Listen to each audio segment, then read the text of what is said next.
You're so near, so yet so far. Caught in shadows, that's just who we are. Bob and Connie's secret game. In this twisted love affair, who's to blame? Bob and Connie's fun. The show is starting. Just begun us meeting in the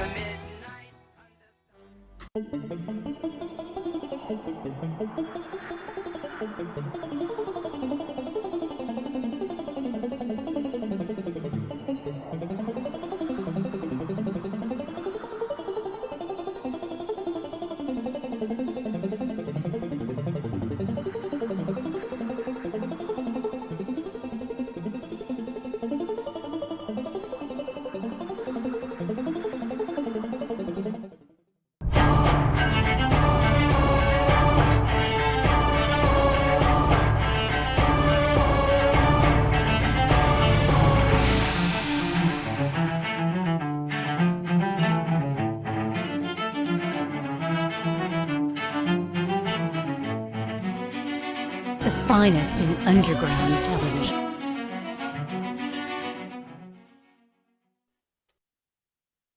From Hellas by Shelley. Worlds on worlds are rolling ever from creation to decay, like the bubbles on a river, sparkling, bursting, borne away. But they are still immortal who through birth's orient portal and death's dark chasm, hurrying to and fro, clothe their eternal flight in the brief dust and light gathered around their chariots as they go. New shapes they still may weave, new laws, new gods receive. Bright or dim are they as the robes they last on death's bare ribs had cast. A power from the unknown god, a Promethean conqueror came. Like a triumphal path, he trod the thorns of death and shame. A mortal shape for him were like the vapor dim which the orient planet animates with light. Hell, sin, and slavery came like bloodhounds, mild and tame, nor preyed until their lord had taken flight. The moon of Mohammed arose, and it shall set, as while blazoned on heaven's immortal noon, the cross leads generations on. Swift as the radiant shapes of sleep from one whose dreams are paradise fly, when the fond wretch wakes to weep, and day peers forth with her blank eyes, so sweet, so faint, so fair, the powers of earth and air fled from the folding star of Bethlehem. Apollo, Pan, and Love, and even Olympian Jove grew weak, for killing truth had glared on them. Our hills and seas and streams, dispeopled of their dreams, their waters turned to blood, their dews to tears, wailed for the golden years.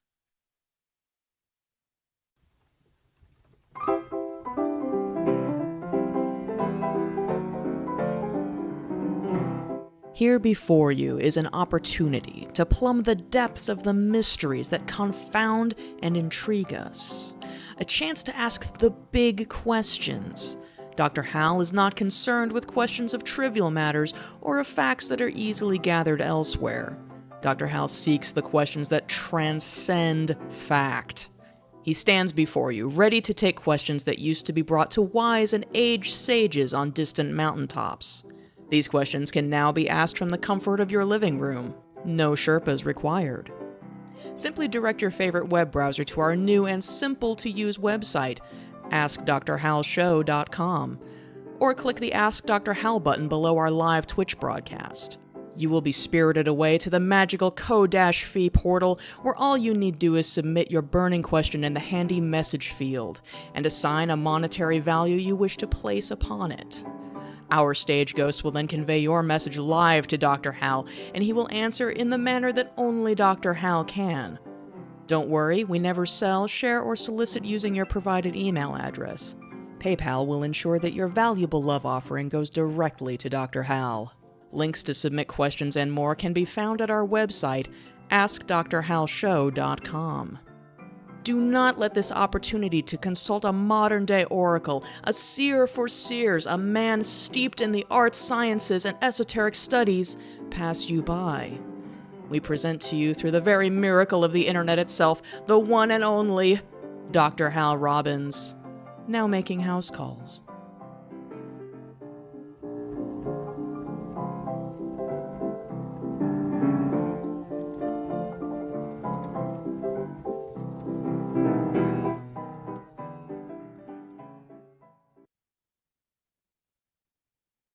"37 times we've done this, and I am still amazed when it works." Yes, that's Indeed. always to be appreciated. And here we are. Another It's working been- episode. It hardly seems like a month had passed, actually. I keep I keep referring to our last show as last week. It feels Yes, that it's way. what it seems like. It So- does have a tendency to feel that way. Yeah, it's we have I don't know if anybody's seen a couple of the posts I've made on things like Scrub Genius, but we have like several meetings planning the shows leading up to this, and they're all just like the show, which is kind They're of fun. interesting. Yes. So the meetings are a lot like the show, and we're all in Zoom boxes, just like this. This Yes. is true. This is true. Zoom boxes will never go away, it appears. Yes, we are Yes, a and, bi-coastal show. Uh-huh. Indeed, yes, which makes planning these things very interesting. But But yeah, I do have some factoids if anybody is interested about the cartoon this evening. I, for one, Very good. All right. Well, I shall elucidate. So that was the Fresh Vegetable Mystery from 1939, one of Max Fleischer's color classics, which were known for being a little bit more similar to the Disney offerings of the time in sort of their color and technical execution, I guess you could say. The credited director on this is, of course, Dave Fleischer. In practice, really what was happening at the time was he was more what we would call a supervising director now. The de facto director of this short was actually an animator named Dave Tendlar, who was also a longtime character designer for Fleischer. He was known sort of for more grotesque designs, sort of a lot of kind of very monstery feeling things. For instance, like the potatoes in this cartoon had a lot of eye bags and jowls and the little eyes all over them. So he was sort of known for kind of more upsetting designs, I guess, than sort of the current trend. So he actually went on to work for many titles for Hanna-Barbera in the 70s and 80s, including some specials for Scooby-Doo and the Flintstones. So he's actually a fairly storied animator. So that's the factoid for Fresh Vegetable Medley, or Mystery. Medley Mystery. it was a medley and remains a mystery. That's an eerie antagonist that they have in it who is quite off-putting. Indeed. Tendlar was often given by the studio things which panned across artwork, but did not really involve much animation. And then the other animators were exhorted to turn in animation as fast as the Tendlar reel, which was, of course, easy to do, and theirs was harder to do. Oh, that hits me right in the soul. I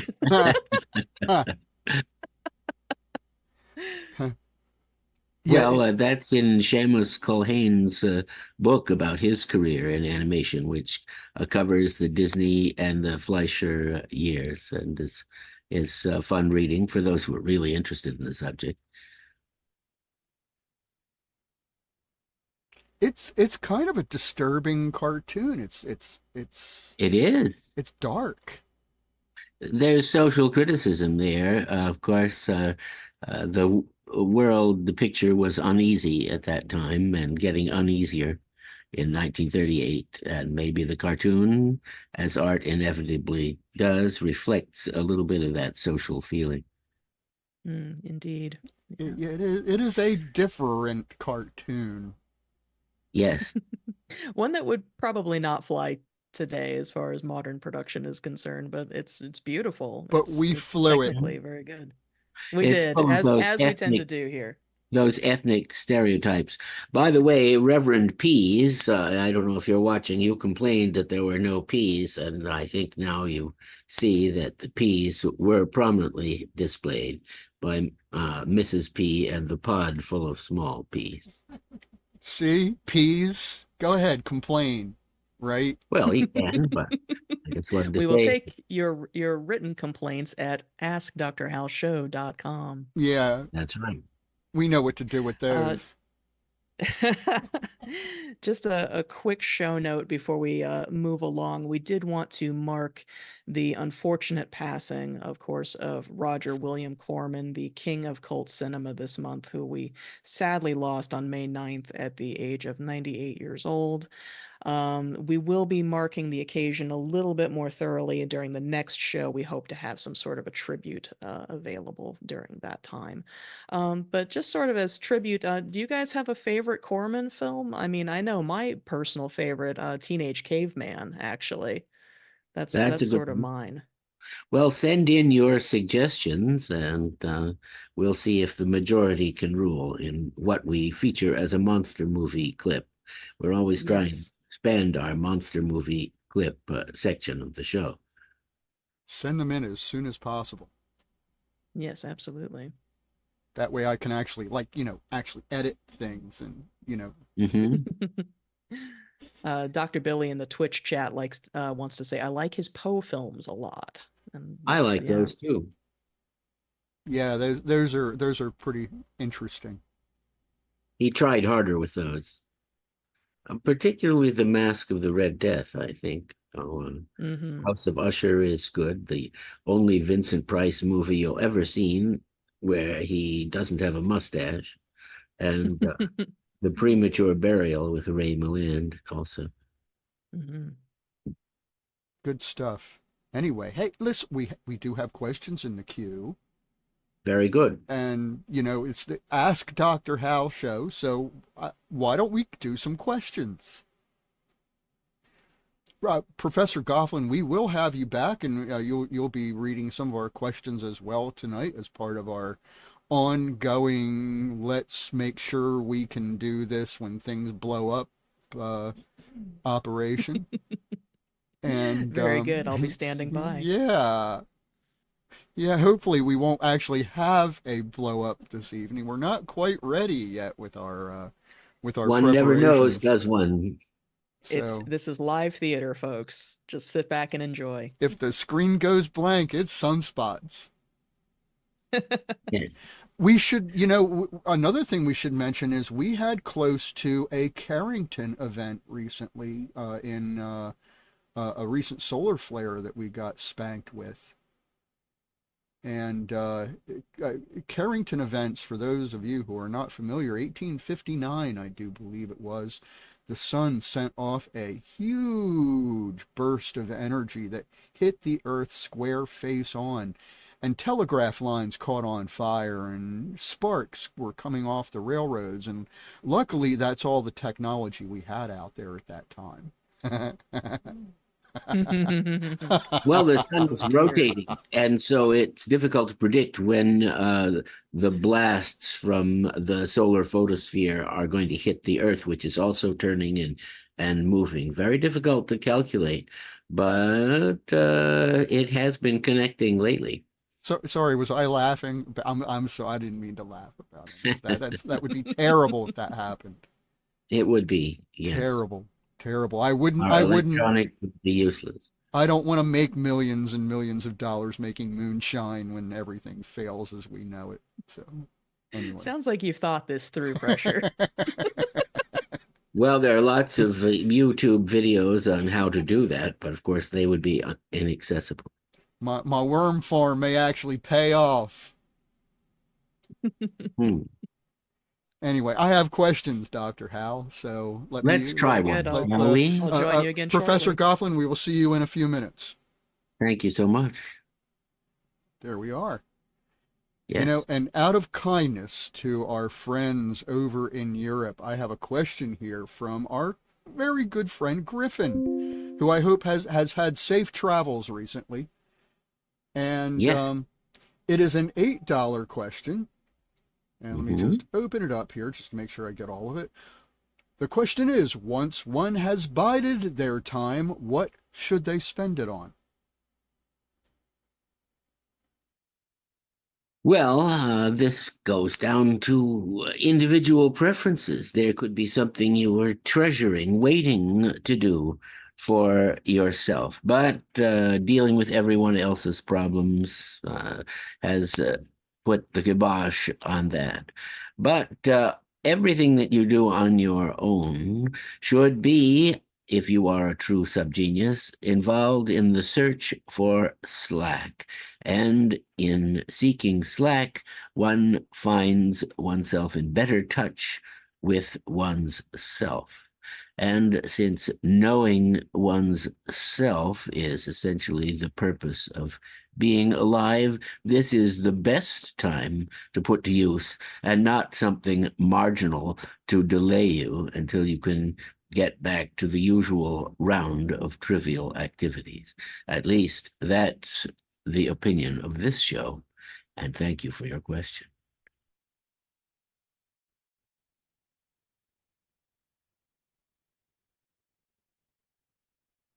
Did that stop us cold? Hmm. I am. No, I was busy reading the questions, and it was like, oh, you're done. Oh, oh. Well, I could elaborate on it, but I think I answered it succinctly. We'll see. Were you done? I thought you were done. Yes, I was Okay, good, done. good, good, good. I was Done, done, done, done. continuing with that from our friends across the pond. I have one here from Pope Schmutz. It is a All right, $5 question. And it good. is, Great Dr. Hal, we humbly seek your divine insight to understand the recent, unprecedented sightings of auroras across the world. What message do the gods wish to convey to us through these extraordinary celestial displays? Greetings from Europa, the moon of Jupiter, actually. That's very good. When one receives a greeting from Europa, you know that no bull is involved, or a bull has been involved, but not recently. At any rate, what message do we get? We are called attention to the presence of Lord Helios, the sun, an extraordinarily important thing to us. I don't know about you, but I worry about its health all the time. Without a steady state of the light and heat from the sun, nothing would be possible, since it is the source of all our energy, including the energy that sustains life. If we forget it too much in our internet chatter or whatever we're doing, perhaps we are reminded with the fabulous curtains of light caused by the intersection of the upper atmosphere and the solar wind. The sun rotates constantly, and the sunspots that astronomers have seen are the source of these emanations, some of them far larger than our planet itself. And then we have to be in just the right place to receive them. We're lucky that we are not constantly receiving them, because that would be troublesome indeed, as in the 19th century Carrington event, when, of course, railroads flashed sparks and telegraph wires showed flames on them. So remember, the sun is our greatest friend and our worst enemy, if it should come to that. Very good. Dr. Hal, I have here a $20 question from our friend AgriJag. Oh, good. And Agrajag asks, can slack be quantized or measured? If so, what do we call a unit of slack? Hmm.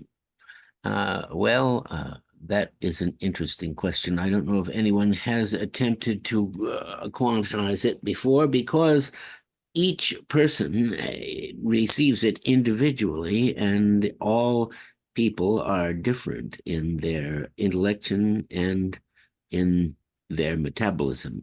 Just as we all have a different nose, we all have a different body chemistry and a different relation of brain and body function to the rest of the organism. It would be a mistake to think that the brain is simply something in the skull, since really all parts of the body think, some of them even independently, like the digestive system.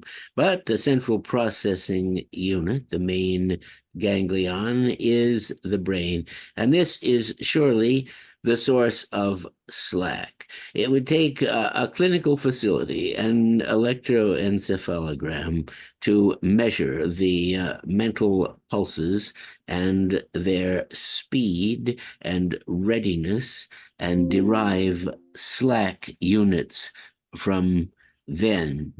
But let's call these slack units laxitons. And then we would, of course, have to set up a clinical experiment and read these brain waves. This would not require a large, comfortable Frankenstein laboratory with a hanging cosmic diffuser and all that stuff that is now obsolete, since computer devices can be commonly purchased that measure these incidents in the metabolism. How many laxitons does it require for you? Well, if one could simply generate them, despite whatever may be going on to stimulate them, then one would be in a state similar to yogis and others who have complete control over bodily functions. Most of us are too distracted to have that. So we must go back to the most elemental method of detection, and that is one's feeling as to whether one is really achieving slack. When you are slackful, you tend to know it. Let's see, here's a poem by James Joyce. I hear an army charging upon the land, and the thunder of horses plunging, foam about their knees. Arrogant in black armor behind them stand, disdaining the reins with fluttering whips, the charioteers. They cry into the night their battle name. I moan in sleep when I hear from afar their whirling laughter. They cleave the gloom of dreams, a blinding flame clanging upon the heart as on an anvil. They come shaking in triumph their long green hair. They come out of the sea and go running by the shore. My heart, have you no wisdom thus for despair? My love, my love, my love, why have you left me alone? Thank you for your question.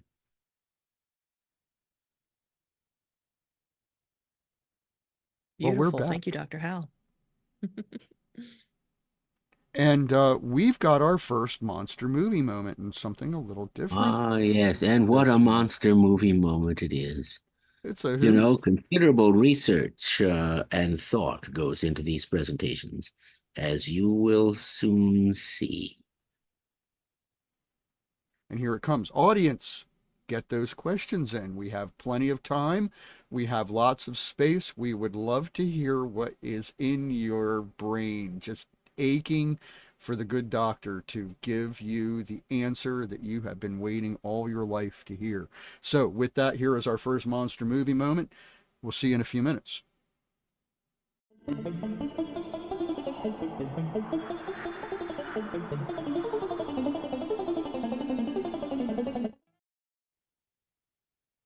Well, that was Sweet Home from 1989.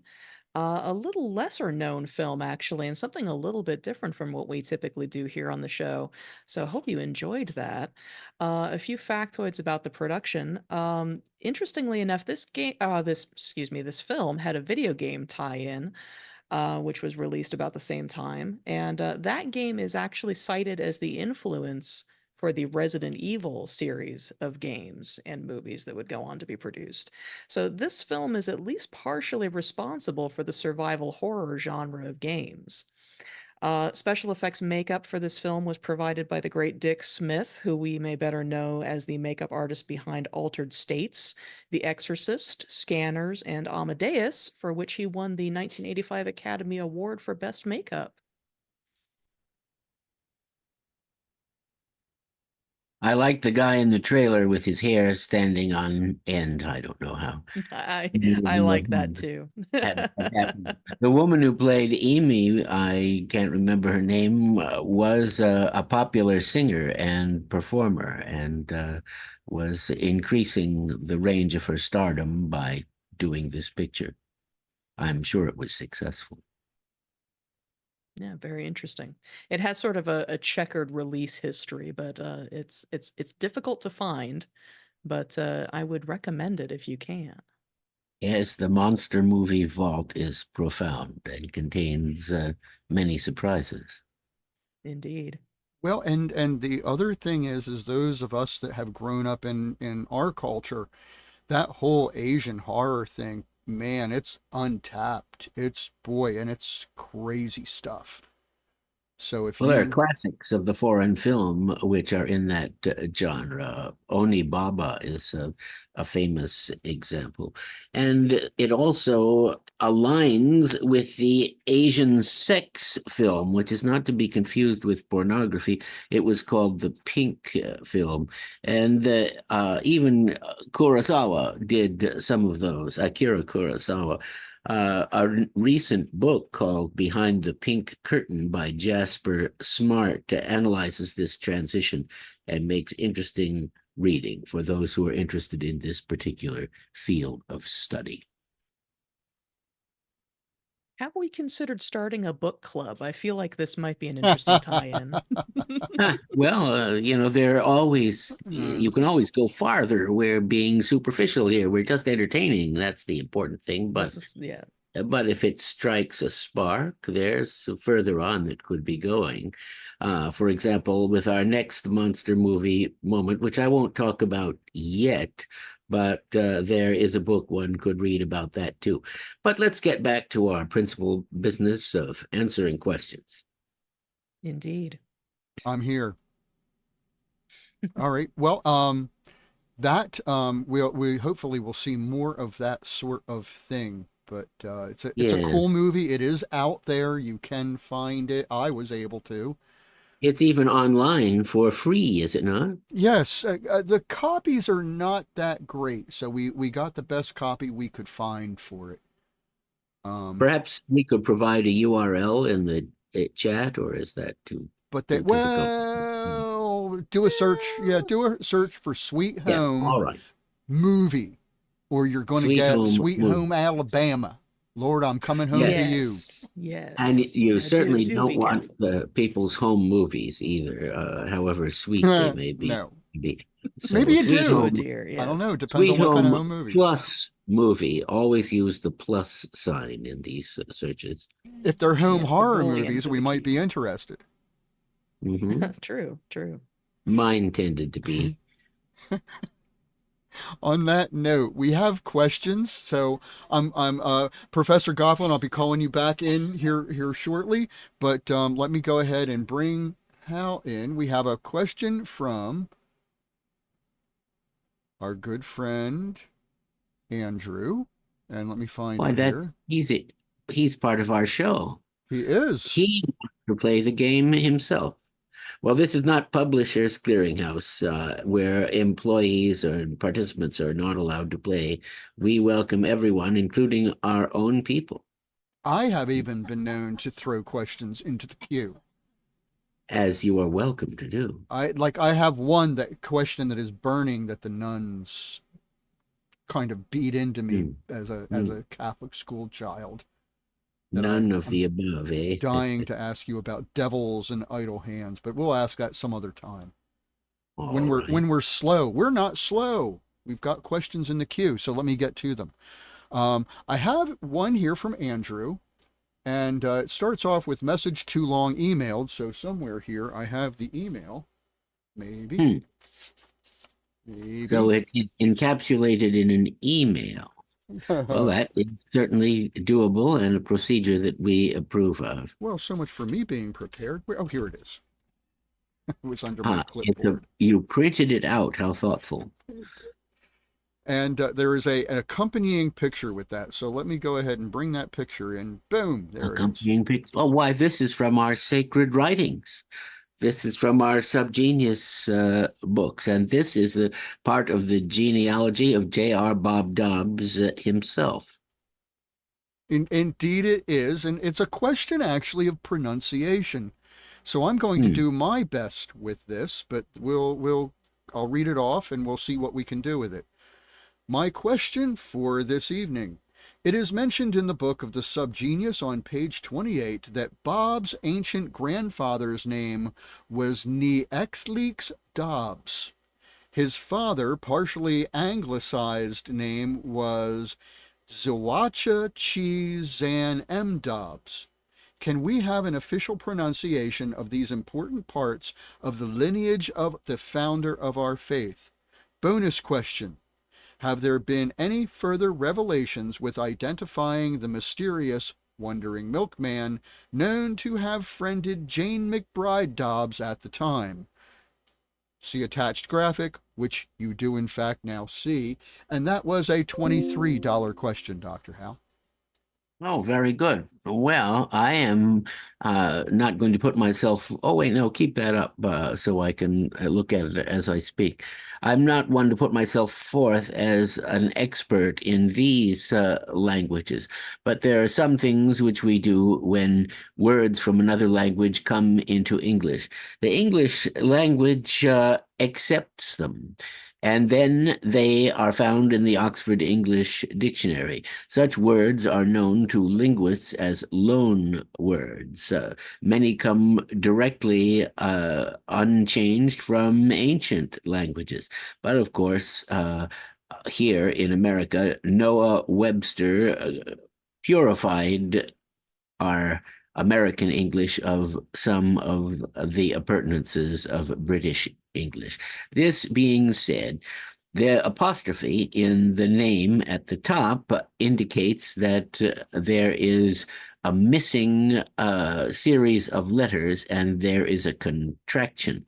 Whatever the missing name may be, we are only allowed to say n for that. But any word in English that begins with X is usually pronounced with the letter X. For example, the name Xavier. So I would say it was Neexlix Dobbs. The double C means that the C has to be pronounced twice. And then below that, Ziwacha Chi Xan M. Dobbs. The X rule does not apply to this because it is a Mesoamerican language, and thus its pronunciation guide shouldn't be taken from English. And as for the identity of the Wandering Milkman, you have to be familiar with esoteric aspects of the Bible. Not the English Bible, not the King James Version or the Christian Bible, but those pamphlets put out by the Tijuana Bible Society, which deal with the exploits of the traveling salesman and his grand emission in which he spewed descendants across the landscape of this country. This could be like the ancient visitations of Zeus, who would transform himself or disguise himself as a mortal in order to get away from his domineering wife and have fun with mortal beings. Certainly something special and esoteric has to account for the awesome powers which J.R. Bob Dobbs so casually reveals unto us. This poem is by Clark Ashton Smith. As I have probably said before, Clark Ashton Smith became a hermit and lived in Auburn, California, in a tiny cabin without electricity or running water, and wrote his poems and fantastic stories for Farnsworth Wright's Weird Tales magazine. He only did the latter because his elderly parents needed medical help, which in his relative financial penury, he was unable to pay. So this poem is self-referential and is called Desert Dweller. There is no room in any town, he said, to house the towering hugeness of my dream. It straightens me to sleep in any bed whose foot is nearer to the night's extreme. There is too much of solitude in crowds for one who has been where constellations teem, where boulders meet with boulders and the clouds and hills convene, who has talked at evening with mountains clad in many-colored shrouds. Men pity me for the scant gold I bring, unguessed within my heart the solar glare from monstrous gems that lit my journeying. They deem the desert flowerless and bare, who have not seen above their heads unfold the vast inverted lotus of blue air, nor know what hanging gardens I behold with half-shut eyes between the earth and moon in topless iridescent towers unrolled. For them, the planted fields, their various boon.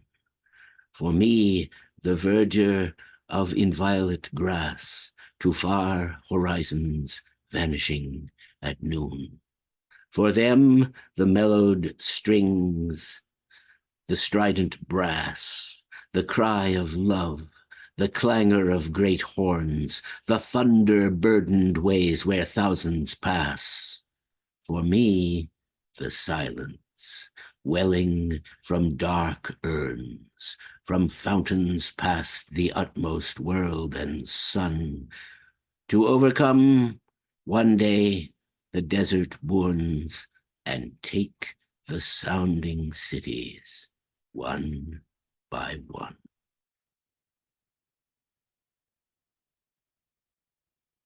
Oh, hold on a minute. Well, Let's get could have rid of been that. There we are. overflow. Should have been overflow one day, the desert bournes, but otherwise that was pretty accurate. Sounded fine to me. Yes, some people are disturbed by that one, but there you go. People are disturbed by the funniest things, Hal. Well, the idea that they are impermanent and will be replaced by the cosmic processes of the universe is more than many people want to deal with. We're all just leaf mold. Yes. We're just layers on the forest floor. Anyway, on that note, I have a $7 question from Dr. Reverend Big John. Mm-hmm. And it is, in what temporal order will the following creatures go extinct? Raccoons, whales, humans, tardigrades, squids, alligators. Let me know if you need me to repeat any of those. Yes, without actually seeing them, it's difficult to keep them all in mind. But of course, all of those are hardy survivors, including our own species. And the alligator has done very well. Perhaps all will go extinct in the same thunderclap, in the same convulsion of evolutionary history. Such things have been known before. Tardigrades might even be able to survive without atmosphere They may have come here from elsewhere, according to some. And most interesting is Ivan Stang's film about the tardigrades and their wars in a non-vertebrated future. But perhaps raccoons as being the closest to human activity. The squid is supposed to survive the death of many things in the ocean, but eventually to blink out when only jellyfish are allowed to remain because of the incessant heating of the ocean currents. So let's see, tardigrades, squids, raccoons, alligators, I hate to say, will be down for the count. The giant prehistoric crocodile, Deinosuchus, is really more like a scaled-up alligator than a scaled-up crocodile. But they are crocodilians, crocodiliform. The prehistoric version had a characteristic bump on the end of its nose that the modern ones don't, although intriguingly some of the saltwater crocodiles of Australia seem to suggest that this is a possible configuration. Well, if the ocean is polluted, that makes it harder for them as well. There is a species of New World crocodile, which is, of course, a saltwater crocodile. But as far as the alligators are concerned, preservation of habitat ensures that they, being tough omnivores, can survive. A few years ago, when X-Day was held at that wonderful nudist colony, the land of Id, I had alligators and frogs singing very near my trailer. What a noise they made, yet I could easily sleep through it because they were natural sounds, unlike, say, car alarms going off or jackhammers. What creatures on the list have I not mentioned? Well, let's see how it was. Don't mean to put you on the spot, but it's just hard to keep them all juggling My at once. job Give is each consideration. my job is to be on the spot. Let me find it again. Well, Okay, there I it is. hate to knock out raccoons first, but that's what my what I'm tended to say. Having camped in Ohio, I would like to knock out the raccoons first, personally. Many people don't realize that the New World animals are not found in the Old World. Despite Walt Disney movies, there are no skunks in England and France. But what can we do about that? In Walt Disney's Mary Poppins, a robin perches, yes, on Julie Andrews' finger, but it isn't the right robin. It's the New World version, which is actually a kind of thrush. It should be the Euro robin, cock robin. In any case, it was an audio animatronic device created by the Imagineers at Disney Productions. Did you find it? I did indeed, Hal. It was the list of animals was raccoons, whales, humans, tardigrades, squids, and alligators. First raccoons, then whales, then alligators, then squids, then Humans. tardigrades. What? Humans were in there too. Yes, well, they will be the last to go because they can preserve themselves in some sort of a redoubt. But they will learn at that time that they need everything else to keep going. Remember, every attempt to create a complete homeostatic locked-in system of life forms has ended in failure, has ended in blobs of glup, as in the famous experiment in Arizona, because we do not know what we need. And this is an extremely important problem related to the future of spaceflight. It's why it's so nice that we have a nearby world, the moon, which is relatively easy to get to, where we can experiment and solve this problem. Then maybe we can take longer space trips, but we'll see about that. Incidentally, an Earth-like planet was just found in the Goldilocks zone with the right gravity, and the spectroscope checks it out as possibly habitable. However, it's farther away than we can ever get to unless we take astounding technological changes, which we have no indication of today. How much was this here question that was levied onto us? It was a $7 question. Ah, very good. Just checking. Let us continue.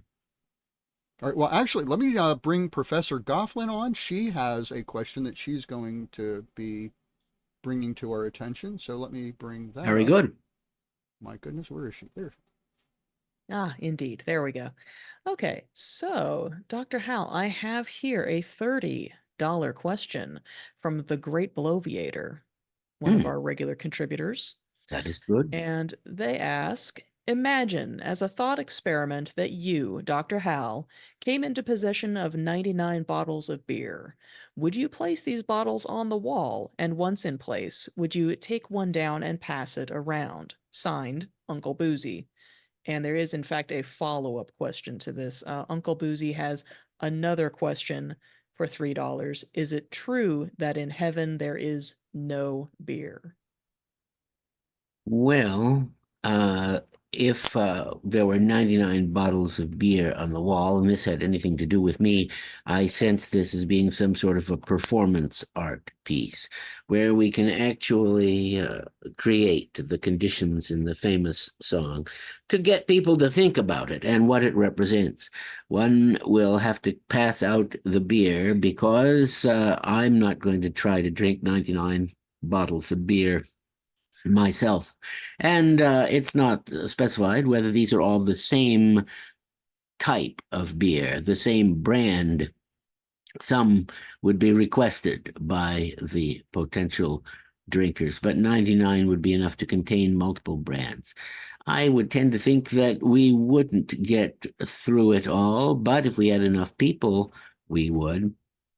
And it would be an interesting experiment to try. The experiment would be a piece of public performance art, but it might be good not to approach the contest with a full stomach, or to mix other drinks, or smoke intense marijuana at the same time, because then it would become an entirely different piece of public performance art. And the $3 addendum, could you remind me of it again? Yes, of course. The addendum is it true that in heaven there is no beer? Well, I wouldn't know, since I've never been there, and I, at least for long, and one can only speculate about the afterlife. But if heaven contains everything good from earth, then there probably is beer, but then, or the ingredients to make beer. But one is already happy in heaven, ideally, if one is suited to be there, and would not require that sort of thing to propel oneself to a greater level of happiness. There is an interesting book by C.S. Lewis called The Great Divorce, which is about how a busload of tourists rides from hell to heaven. And when they get there, they all look around and decide that they don't really like it and would rather get back on the bus and go back to where they came from, all except one whose sins were of a sexual nature.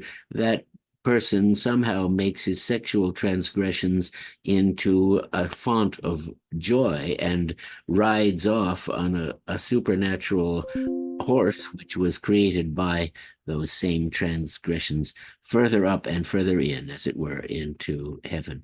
But unfortunately for the rest, these insubstantial spirits don't like the fact that they, being barely real in their apostasy from true love and enjoyment, can't step on the grass because the grass would be razor sharp and penetrate them. Water drops shoot through them like bullets, and it's not a good place for those who are unwilling to accept the greater density and severity of heaven. Then, too, there's the one wise guy, know-it-all, who leans against a fence and says, well, here we are in heaven, and just like everything else, it's not what they said it would be. It's not any good. They're always telling us this stuff, and look at it, heaven indeed, drops that go through you like bullets and so on. Not for me. And they, as I said, they all go back. None of them ask for beer, but I think if they did, the beer of heaven would fall painfully through their wispy ectoplasmic bodies.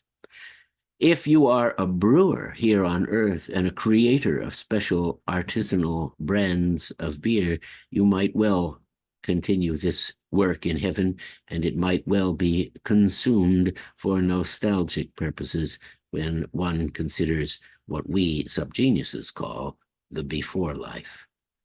What did you say was the amount? Did you say it was $30? Indeed, it was 30 and also an additional 3. All right, 33. That's interesting. It is the golden mean, the 33 bricks in the Masonic pyramid under the eye of God, the 33 vertebrae of the human body, the 33rd parallel, and all that sort of thing. This is by Ben Jonson. Drink to me only with thine eyes, and I will drink with mine. Or pledge me a kiss within the cup, and I'll not ask for wine. The thirst that from the soul doth rise doth ask a drink divine, but might I of Jove's nectar sip, I would not change for thine. I sent thee late a rosy wreath, not so much honoring thee as giving it a hope that there it would unwithered be. But thou thereon didst only breathe, and sent it back to me. Since then it grows and smells, I swear, not of itself, but thee.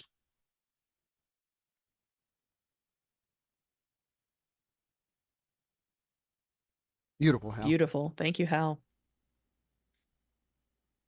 Well, this is an opportunity for our audience to go out there and think of questions that they might want to ask Dr. Hal. And those who might be new in the audience, we did have a question out there of what is this all about? What kind of questions do I ask the doctor?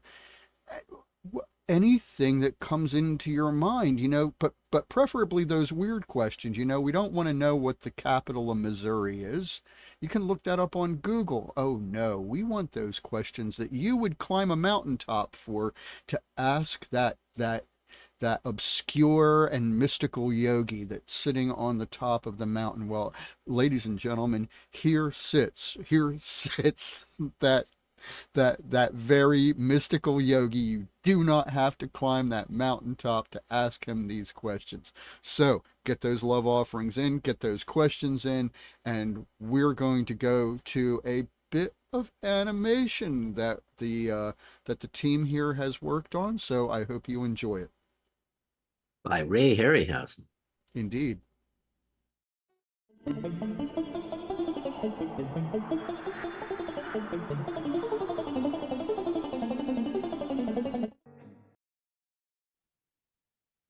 Well, very good. That was Little Red Riding Hood from 1949 by the great Ray Harryhausen, of course.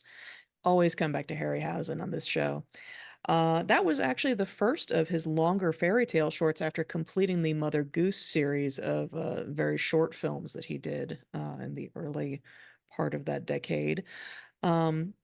Interesting factoid about this, the film that he used to shoot these shorts was salvaged. It was 16 millimeter surplus film from when he worked in the U.S. Army's Special Services Division during World War II. In that division, he was actually working under Colonel Frank Capra, great director as well. He was a camera assistant and film loader, clapper boy, things like that. And they were making training and propaganda films during World War II, and you can see a lot of those actually on YouTube. So that's an interesting little factoid. So he was sort of taking military surplus and making these adorable little fairy tales, which is always kind of curious factoid. So yeah, that's all I have about that. If we want to continue. I think we should. Of course, for Harryhausen, money was tight, and so this film, which was supposedly expired, managed to work well. But I don't know if people today can recognize the difficulty of not seeing the film until it comes back from being developed, in which all sorts of mistakes suddenly appear. This is my own experience. You'll notice, if you have sharp eyes, that when the huntsman appears, the table has been magically restored and all the crockery is back in place. But perhaps under the stress of the situation, Red hallucinated the downfall of the table.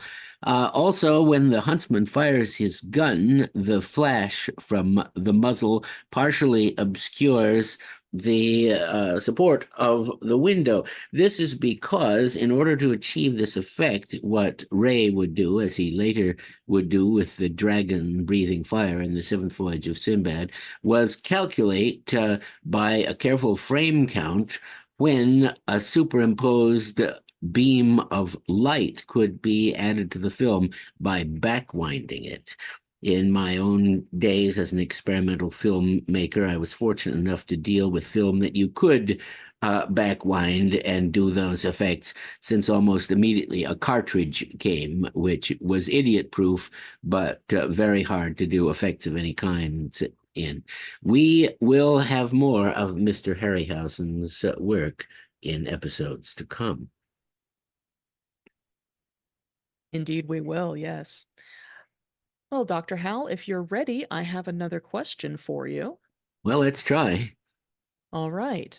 This comes from our friend Freder Yangchuanosaurus. This is a $13 question, and he asks, what does the planet Earth represent on a Martian's birth chart?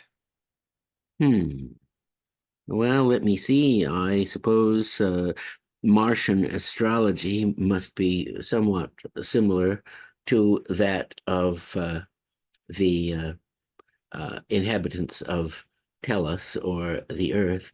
If we have to choose which Martians might be reading the horoscope, what about Edgar Rice Burroughs' red Martians? They often had elaborate superstitions together with scientific supremacy. However, in the case of the latter, their planet was so old and they were so long-lived themselves that much fell into obscurity.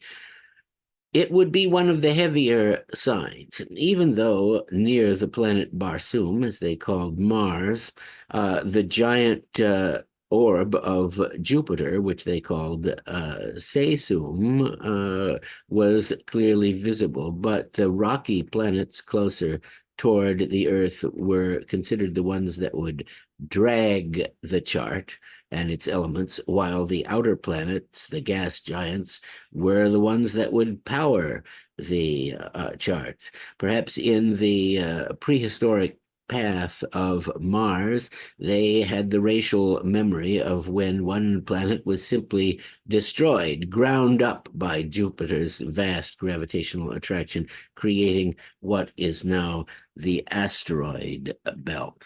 And so if we move to the terrestrial designation of the so-called four elements, which actually represent the four states of matter, the phlegmatic or aqueous elements of the chart would be dominant from the planet Earth, or as they called it, Jesum.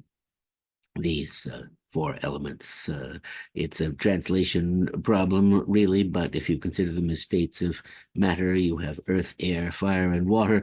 Earth being a solid, air being a gas, a fire being energy in a free state, and water being the aqueous element. And you say this one is $13, eh? Yes, indeed.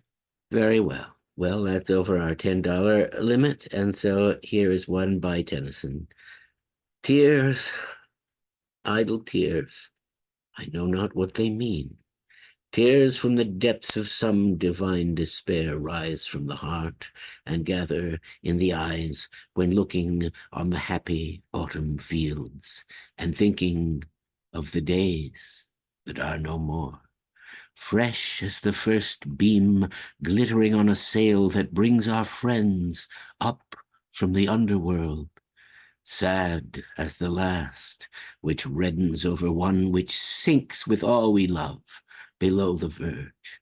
So sad, so fresh, the days that are no more.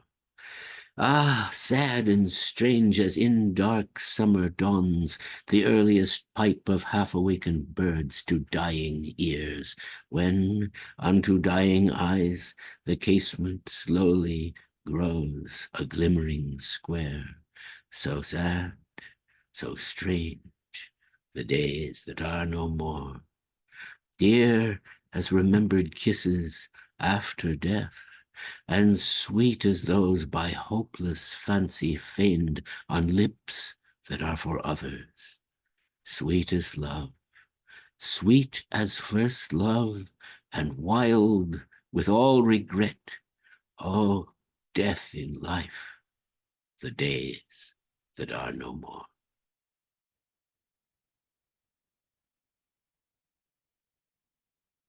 I have a second question from Freighter Young Chawanosaurus.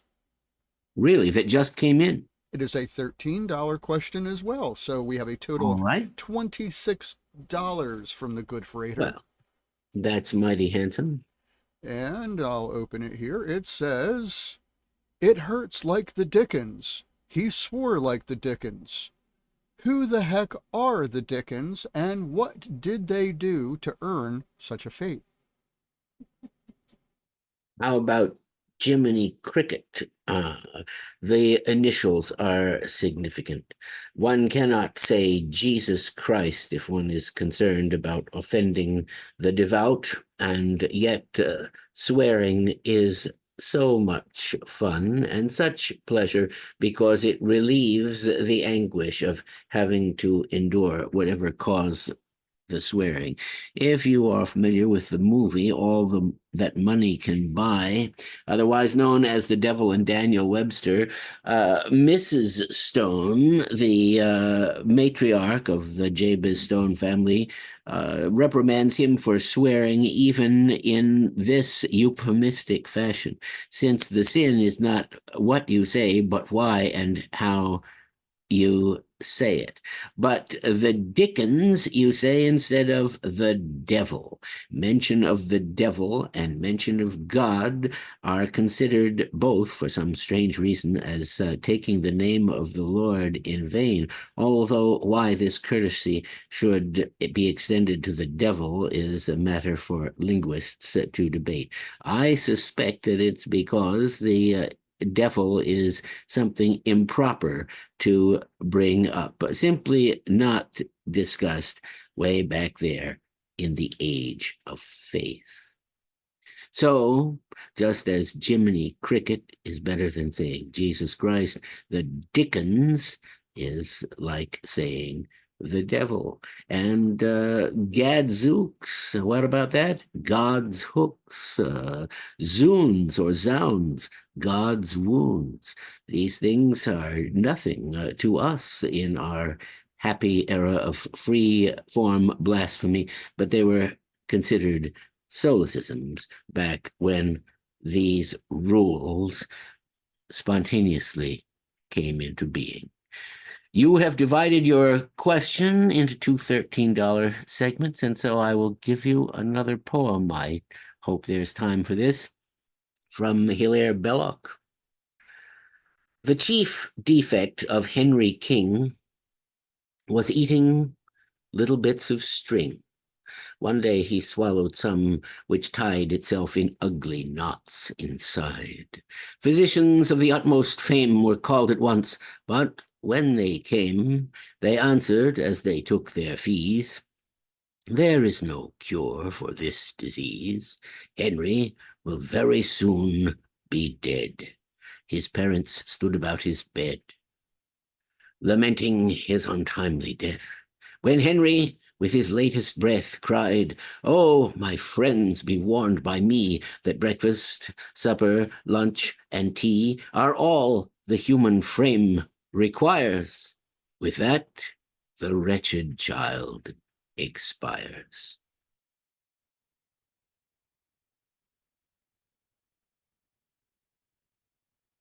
So where are we now? Well, we're still reading questions. We have a few in Nine. the queue. We have room for Good. more. We can always, fit some more in. So audience, That's right. feel free to drop those in the queue. We're happy to see them. Especially those love offerings are just so nice to see too. It shows True. your appreciation. So, but I have one here from our very good friend Dr. Billy, who's going to be making an appearance a little later in the show. Well, it'll be nice to see Dr. Billy again. We mostly see his back.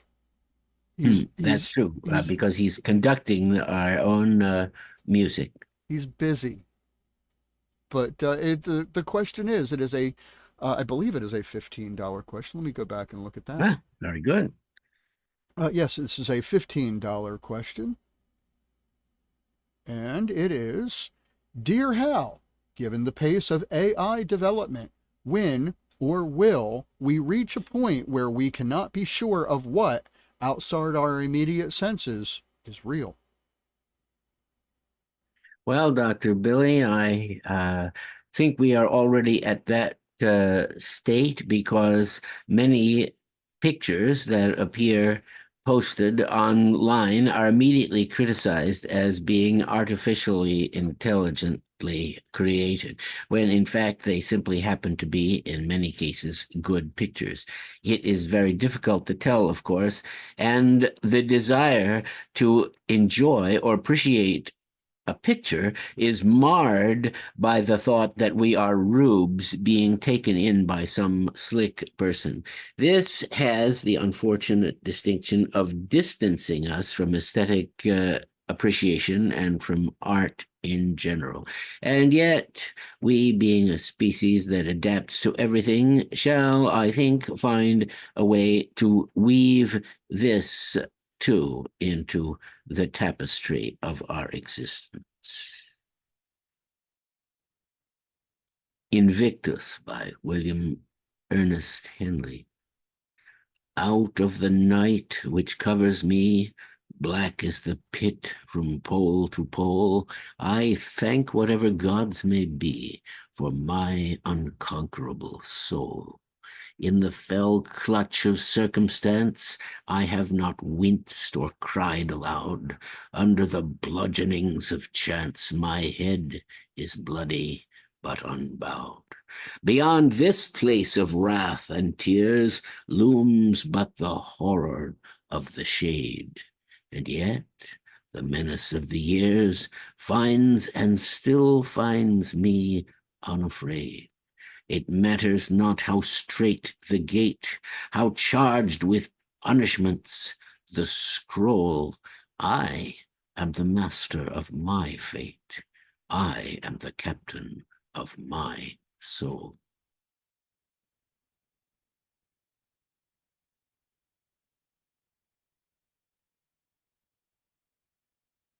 Very good. Another wonderful recitation. Thank you, Hal. Well, I D.H. have Lawrence here. hated that poem, but he's not here now. So what do you have for? Yes, I have another question for us here from Reverend Drunculus. It is Mhm. a $10 question, and they ask, in a similar vein to the last question, the specter of artificial intelligence is causing much anguish and hand-wringing amongst the pinks. Is artificial intelligence a serious concern, Or, like cryptocurrency and Y2K, just another prank perpetrated by the Exist computer MWOWM. Well, the Exist computer controls more than what is simply seen in our derived online creations. And unlike Bitcoin and other chimeras, artificial intelligence is a very real thing that actually exists. So we will have to deal with it and should not hide from it. We should engage with it and have it assist rather than replace our creative endeavors. And I never got to this in our recent meeting, but Ivan Stang gave us complete permission to use his new artificial intelligence generated movie that he made, an animation of a God experimenting with the living creation, with the planets, with micro and macro organisms. And it is very telling. So I trust that we will be able to show that in a future episode. Reverend Stang has embraced the primacy of artificial intelligence. And since it won't go away on its own, I can only suggest that all of us take this particular approach to its existence.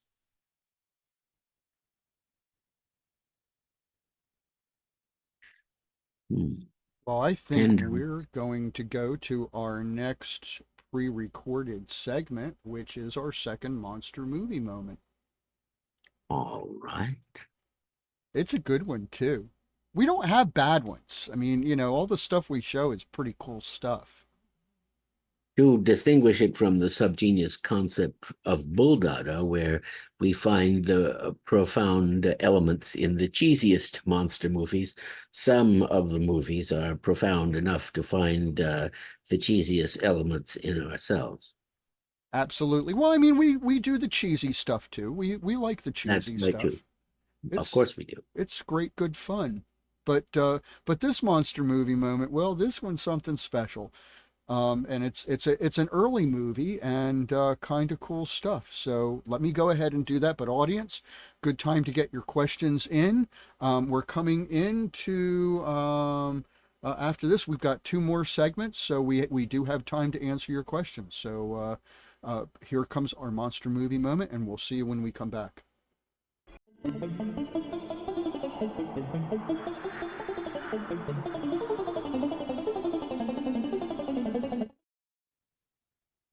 Well, that was Curse of the Demon from 1957, also known as Night of the Demon.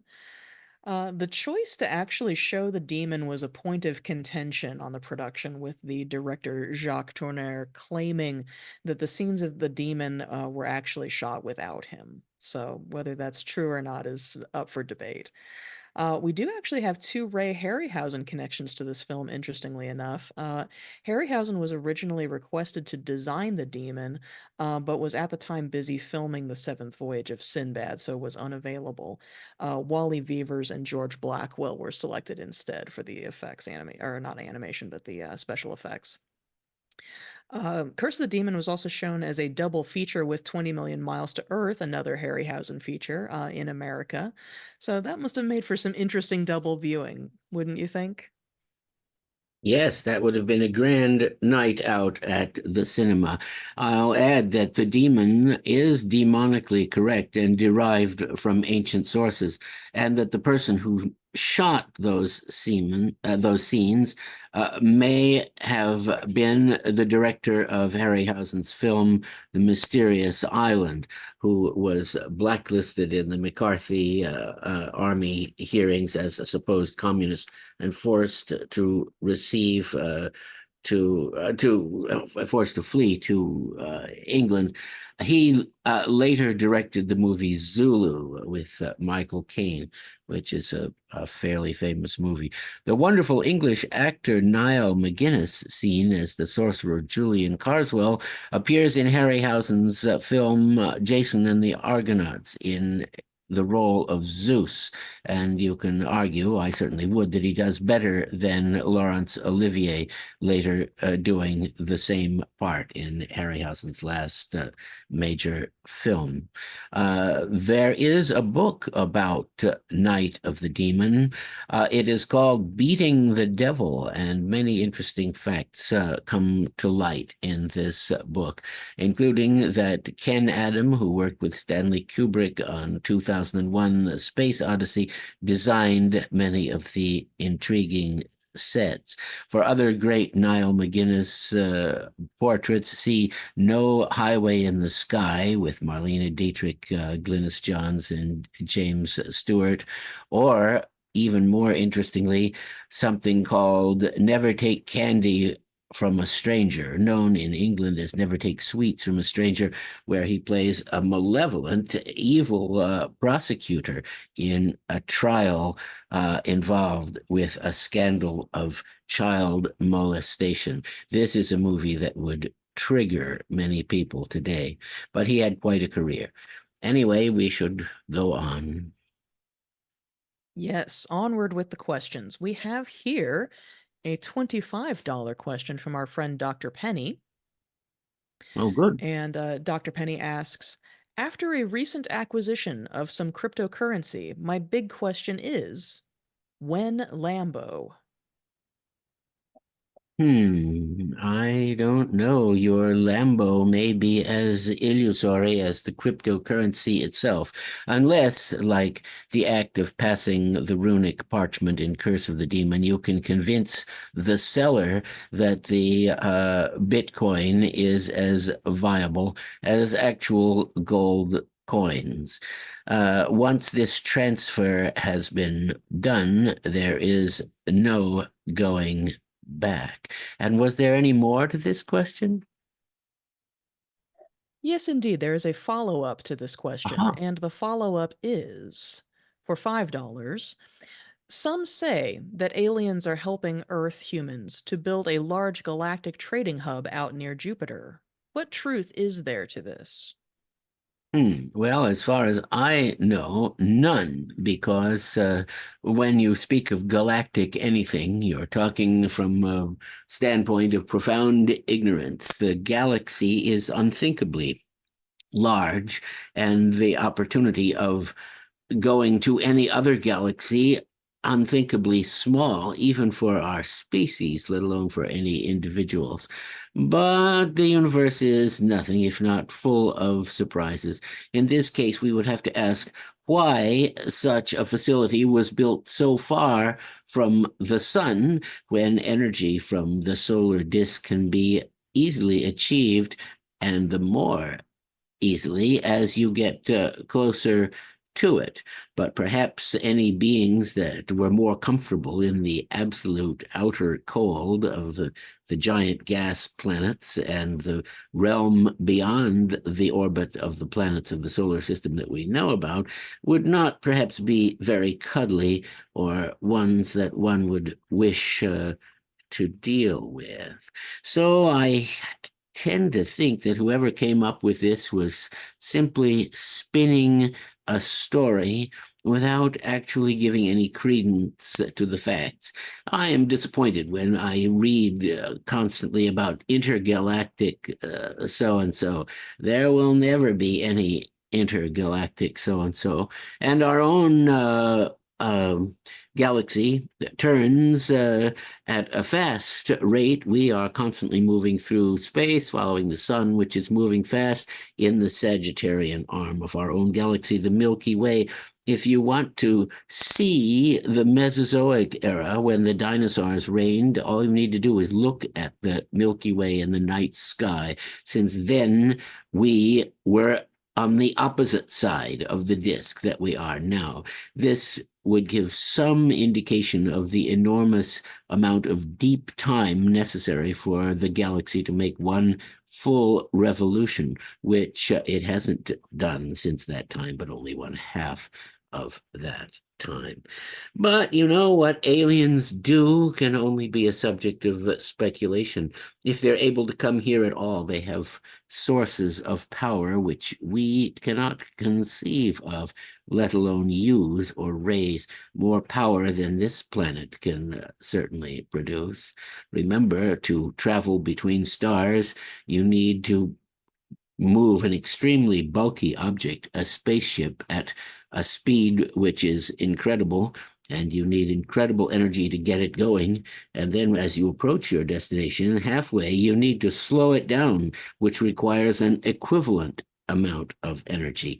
None of these problems have been solved at present by the smartest people on planet Earth. As it once was written in Mad Magazine, Flash Gordon, he flies to the stars. Flash Gordon, he flies to the stars. But we know he's lying, because folks that are trying can't even reach Venus or Mars. Here is a poem by William Blake from his large poem, Milton. And did those feet in ancient times walk upon England's mountains green, and was the holy Lamb of God on England's pleasant pastures seen?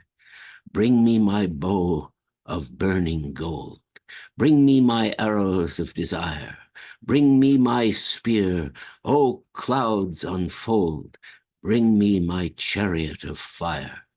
I will not cease from mental fight, nor shall my sword sleep in my hand, till we have built Jerusalem in England's green and pleasant land. Thanks as always, Dr. Penny. Now I have a $6.90 question from our new friend Dismal. And the question is, I'll do the best I can here. Ancient people ate dinosaurs. Not only you've brought it up, will you again? Terence McKenna randomly claimed it. Watching Satyricon and actually spooked enough to donate. Blasted barnacles, WTF. WTF? Well, blasted barnacles, is that perhaps a quotation from Hergé's Captain Haddock, who would have said millions of blue blistering barnacles? The question I'll need to dissect further from the submission. I'm not sure what it is I'm supposed to answer here. Could you give me more of a hint of the question, perhaps repeat part of it or something like that? Of course. It says ancient people ate dinosaurs. Oh, yes. I wonder where he got that. I don't believe ancient people ate dinosaurs. People in the Arctic have managed to eat mammoth meat, but that is of far more recent vintage and well preserved in ice, and probably wasn't that tasty. Why should Terence McKenna think that people ate dinosaurs? Why should people have such an opinion unless they have been thoroughly indoctrinated by the movement in paleontology, which some have called claydism, particularly the late paleontologist Dr. Ernest Mayr. This is the assertion in the face of rapidly growing, disqualifying evidence that birds are dinosaurs and that today's birds are living dinosaurs.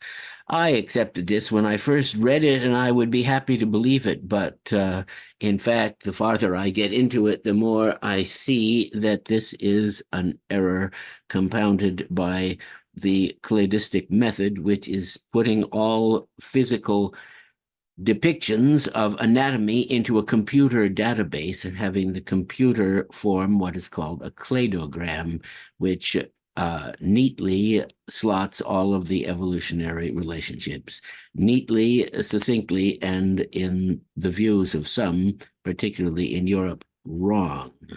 Lingium Solar, who recently died, a great paleontologist from South Africa, pointed out many of the holes in this.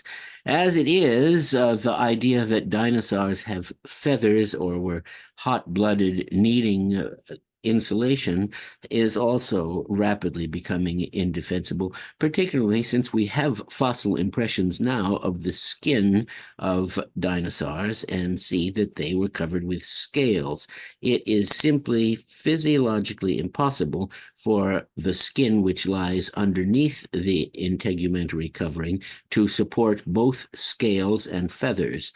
The skin of a bird, as you know from Colonel Sanders' chicken, is smooth, and the skin that supports a scaly covering is not smooth, nor do any creatures ever known have both scales and feathers on them. The apparent scales on a chicken's foot, Darwin's Dorking fowl, so often invoked, are not really scales, but suppressed feathers. And if a solution of lysine is applied to them, they will sprout feathers. But this entire question is too long to go into, and I have often been provoked into going too far in answering it. But I'd be interested in finding out from Terence McKenna, who is very right about many things, how he thought that ancient people ate dinosaurs, unless perhaps there were some of them still kicking around who were dragged to the Roman amphitheater and killed for the entertainment of the public. That is still very unlikely, because whatever happened in the catastrophe, which eliminated all of the charismatic large reptilian fauna of the Mesozoic, was universal in its destruction. Creatures in the air, in the oceans, and on land were all destroyed. And the bird is supposed to be far more vulnerable, the canary in the coal mine, to any kind of disruption of the atmosphere or the ecosystem. Of course, you will continue to hear, at least in America, about feathered dinosaurs that have wings, beaks, talons, and could fly. Some of us prefer to think of these creatures as birds. I hope that was an answer which is not disappointing. At any rate, you're knowing my opinion here. Was that a heavily sponsored question? That was $6.90. $6.90 is elevated and correct. There we have it. I'll take $6.90 anytime to answer a question. Yeah, right. I have a question here from our very good friend Xenofact. All right. And it is a $20 question. Excellent. And it is, Dr. Hal, there are many comics, books, video games, and more being adapted to movies and TV. Though I myself feel this is overdone, I also feel it exposes people to wonderful works. What is one book, comic, game that you feel a movie or TV show would deservedly bring a wider audience? Well, even the great EC comics have been used to generate movies in Hollywood, though not taking advantage of all of their richness. There is one which I would like to see myself, and those were Dell's Turok, Son of Stone comics. I don't know if anyone remembers them. Turok and his ward, Andar, were apparently Mandan Indians who entered into a subterranean, it's not clear, prehistoric world of brutal cavemen and rampaging dinosaurs, and in fact a whole smorgasbord of creatures. This comic book structure was praised by American Indians themselves, the American Indian Council, and Russell Means, who said that it's so great to see that here the Indians, the Native Americans, are the intellectual superiors, are figuring out problems, are dealing with irrational and brutal cavemen who are more like the sodbuster settlers who displaced the Indians. But having said all that, I have to point out that frantic, fanatic fans did go ahead and did produce a movie based on Turok, Son of Stone. It is an animation. The animation is crude, but the story is fairly good and fairly true. So if you do a search for Turok, Son of Stone, you may get your hands on this motion picture if you are interested enough to follow it that far. How much did you say? This is another inboard question from our own group. It is over the limit, is it not? $20 question, Hal. Oh, yes, of course. Lines composed on Westminster Bridge by William Wordsworth. Earth hath not anything to show more fair. Dull would he be of soul who could pass by a sight so touching in its majesty. This city now doth like a garment wear the beauty of the morning, silent, bare. Domes, ships, towers, and theaters all lie open to the fields and to the sky, all bright and glittering in the smokeless air. Never did sun more beautifully steep in his first splendor valley, rock, or hill. Ne'er saw I, never felt a calm so deep. The river glideth at his own sweet will. Dear God, the very houses are asleep, and all that mighty heart is lying still.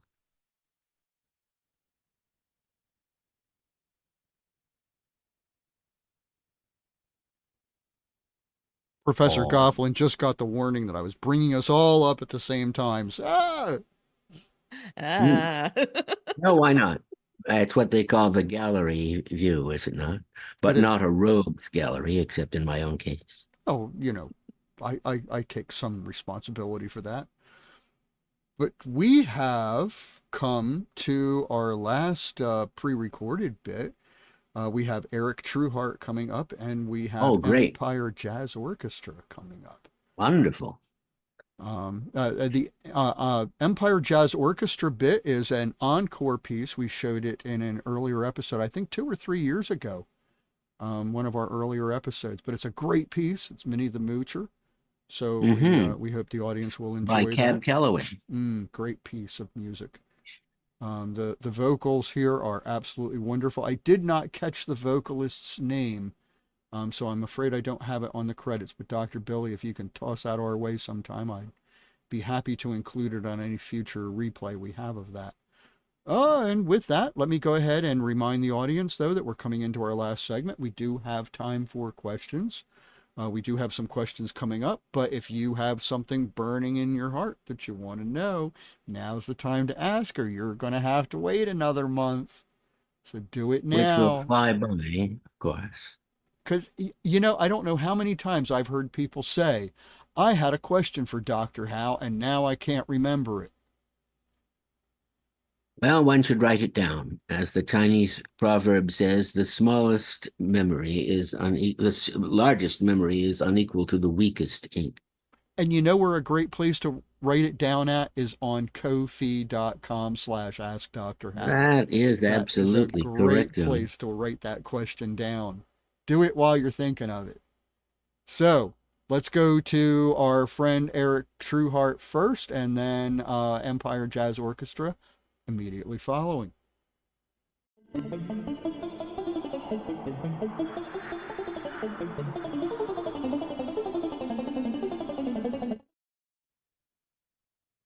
Another great one from Dr. Billy. Awesome stuff. Thank you, Dr. Billy. And I'm told that the vocalist is Colleen Pratt. So we will give her a verbal shout out there. Thank you, Ms. Pratt. That was wonderful. I have a $30 $1 question, Dr. Hal, from our very good friend, Dr. Wolfgang Amadeus Gotthard. Very good. And the question is, aside from the fabled roc and storied phoenix, what other mythological birds are worth our attention? Well, we must distinguish those two from other names that they have. For example, the roc is often confused with the simurgh or simorgh. This was a fabled bird whose existence has not yet been detected by the science of our own time. And of course, there were semi-bird-like creatures that had avian features, but also, as mythological chimeras often do, the creatures had features of other animals. For example, very obviously, the griffin, which has the fore part of a hawk or falcon, properly, or an eagle even, and the avian legs, and it has ears also, but then the back of it becomes an African lion. It has an enormous wing spread, and its tail is serpentine, which is why Sir Thomas Malory gives it the designation Falco Leonis Serpentis.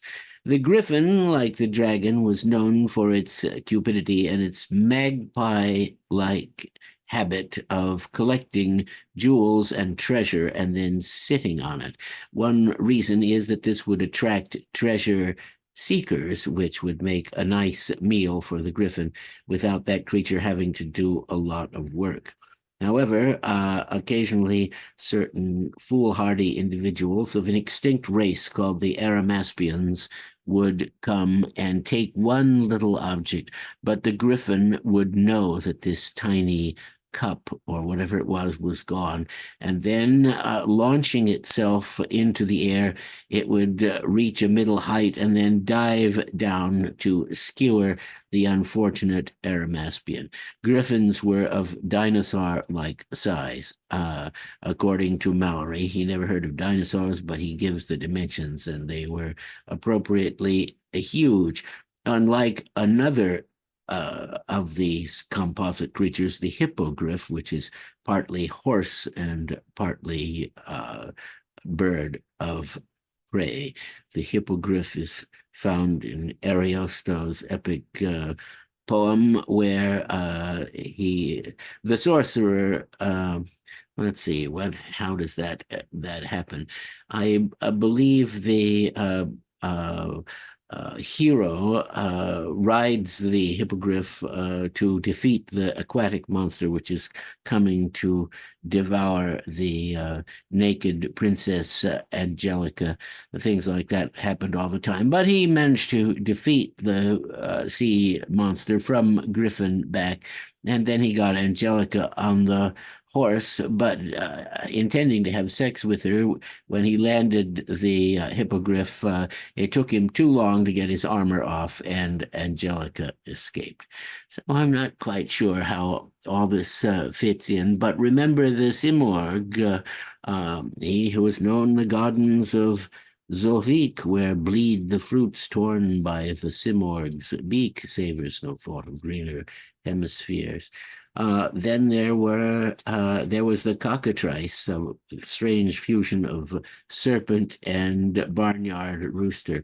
Oh, there are many such birds, and the unknown species seen by Aladdin, who was Chinese and not an Arab, when he visited the other world that the sorcerer sent him into. I do refer you to the 1001 Nights. I read of the roc being seen by the Arabian traveler Ibn Battuta, who was leaving on his travels just as Marco Polo was returning from his. He was on board the ship, and the captain of it spotted the roc rising in the distance from the ocean and said, "We're all going to die." But the roc wasn't interested in the ship that day. Still, that is one of many attestations of the existence of this fabulous creature. Sinbad thought that the egg of the rock, which he saw in the distance and ultimately reached, was the dome of some mosque, but it was clearly an egg when he got to it, and he even managed to use the rock as a way to get off the island where he was trapped. Unfortunately, it took him to the Valley of Serpents, but that is another story. This is a poem by Edgar Allan Poe to Helen. Helen, thy beauty is to me like those Nicean barks of yore that gently o'er a perfumed sea the weary, wayworn wayfarer bore to his own native shore. On desperate seas long wont to roam, thy hyacinth air, thy naiad grace, the Attic splendor of thy face have brought me home to the glory that was Greece and the grandeur that was Rome. Lo, in yon distant window niche, how statue-like I see thee stand, thy agate lamp within thy hand. Ah, Psyche, from those regions which are Holy Land.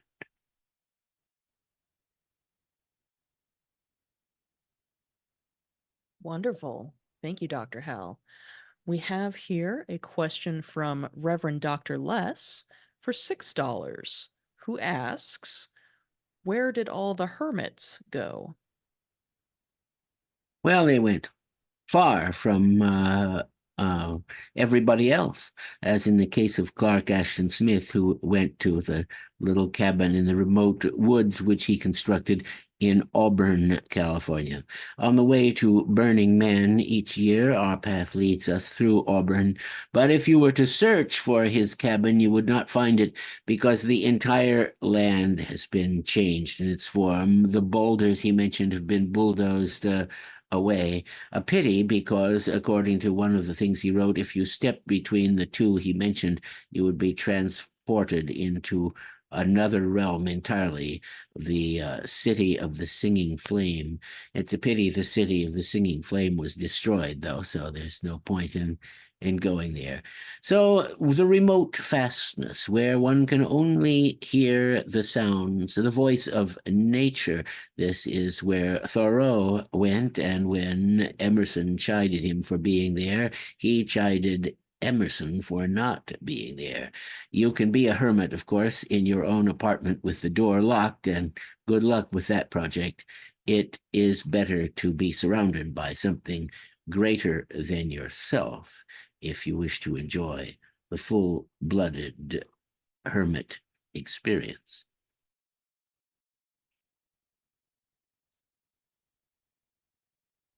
Shaking the cue, Hal. Uh-huh.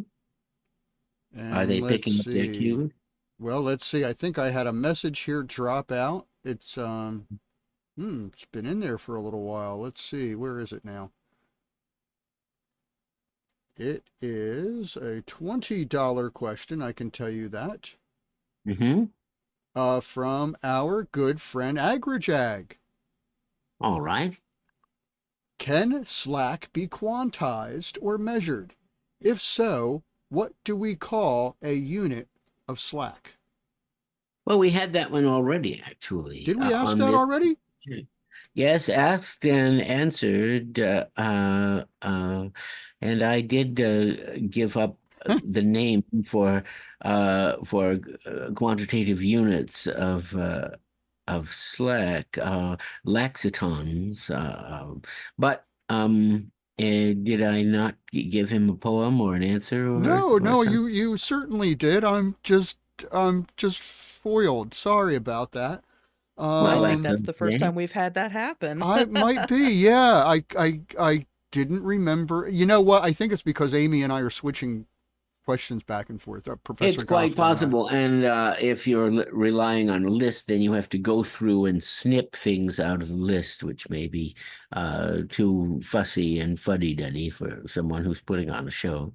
So this is an entirely understandable mistake. Well, it's a good time for me to mention, though, that we're about to implement, hopefully, a new way of doing all of this question and love offering and all of that sort of thing, and kind of bring everything in-house so you don't have to go out to Ko-fi to do that. You kind of keep it in the Dr. Hal family. So well, that's very intriguing. Do you want to give some of these secrets away, or do you prefer to keep your cards close to your vest for the present time? No, Yes, we will. Well, as soon as we know the specifics of how it all works, and we've got a pretty good idea. Don't get me wrong, but as soon as we have the specifics, we will impart that to the audience, and of course we'll use both systems for a little while, but then it'll be all ours. as you can see, this indicates that we are always endeavoring to improve the show and its accessibility and interactivity. So we do not rest on our laurels, such as they are here on the Ask Dr. Hal show. I'm fortunate to have brilliant people helping me, which tends to make me look good. My God, and if we come a long way in doing this show, it's really a big difference from 3 years ago. From our early episodes, still downloadable at the AskDrHal.com website. And watchable, don't get me wrong, but we have managed to get a little bit more polished as we've done this 37 times so far. I mentioned earlier 37 shows. That's pretty cool. But let me spin those wheels one more time and see if I can find one that we actually haven't read to you yet. I will do the same. I don't believe we Double have set of any eyes. additional questions at this time. I think we are spinning our wheels. Well, Yeah. perhaps that is it. Let's see. The Wheel of Misfortune. Yep. Well, that's all right. We're grateful for yep. the questions which we did receive. Yeah, it was a good show. We had a good audience. We had good questions. And don't Yes, forget, good audience as always. we have the chat room coming up if you want to come in. We do. And, let me put a link out there for everyone. Yes, please join us in our after show chat. It's sort of a green room situation. We like to hang out and speak to our audience before and after and check in with you guys. So, yeah, please feel free to avail yourselves of that link. We're also looking at some way to do video questions moving forward. We used to do video questions. People would prepare video questions for us, but we've gotten away from that. Yeah. We've had some people shoot themselves and asking questions, and that's always good. But of course, it requires that you do that yourself. We don't have the ability to photograph you while you present a question.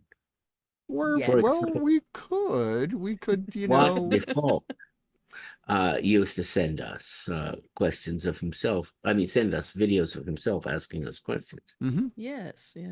Mm-hmm. So we're gonna try and encourage people to do that for us again. Mm-hmm. Because we like it. It's cool. It's nice to see your faces. Yes, but we will, at any event, in the chat room, I believe. There's your opportunity. So we'll get a chance to see it over there. But I'm going to go ahead and move everything. Hal, we have one more poem coming from you. And we've got a couple of announcements and all that. And of course, our ever-present closing credits. So we ask the audience to stick around, and we will be in the chat room to join you presently.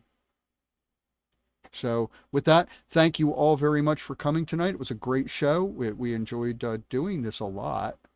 Yes. Yes, And as always. this is fun to do. So we look forward to doing it, and we're glad that you joined us in being here tonight. Couldn't do it without you. Wouldn't do it without you. Why would we just do this for no reason? That's a Doesn't good make question, sense. but one which I'm glad I don't have to answer. There you have it. Well, folks, and that note, we will see you all next month. Our next show will be June the 16th. That's right. So, good night, everybody. We'll see you next month. And Good night. We'll see in you the all after later. show chat. Good night. Indeed. See you if you're going to visit us in a bit. Be sure to join us for our next all-new Ask Dr. Hal Show Home Edition, Sunday, June 16th, 2024, only on Twitch. Visit our website at AskDrHalShow.com for information on this or where to find previous episodes. More from Hellas. The world's great age begins anew. The vanished years return. The earth doth like a snake renew her winter weeds outworn. Heaven's smiles and faiths and empires gleam like wrecks of a dissolving dream. A brighter Hellas rears its mountains from waves serener far. A new Peneus rolls his fountains against the morning star, where fairer Tempes gleam their sleep young Cyclades on a sunnier deep. A loftier Argo cleaves the main fraught with a later prize. A new Orpheus sings again, and loves, and weeps, and dies. A new Ulysses leaves once more Calypso for his native shore. Oh, write no more the tale of Troy, if death earth's scroll must be, nor mix with lion rage the joy that dawns upon the free, although a subtler sphinx renew riddles of death Thebes never knew. Another Athens shall arise, and to remoter time bequeath like sunset to the skies the splendor of her prime. To leave, if not so bright, may live, all earth can take, all heaven can give. Saturn and love their long repose shall burst, more bright and good than all who fell, than one who rose, than many unsubdued. Not gold, not blood, their altar dowers, but votive tears and natal flowers. Oh, cease, must hate and death return? Cease. Must men kill and die? Cease, drain not to the dregs the urn of bitter prophecy. The world is weary of the past.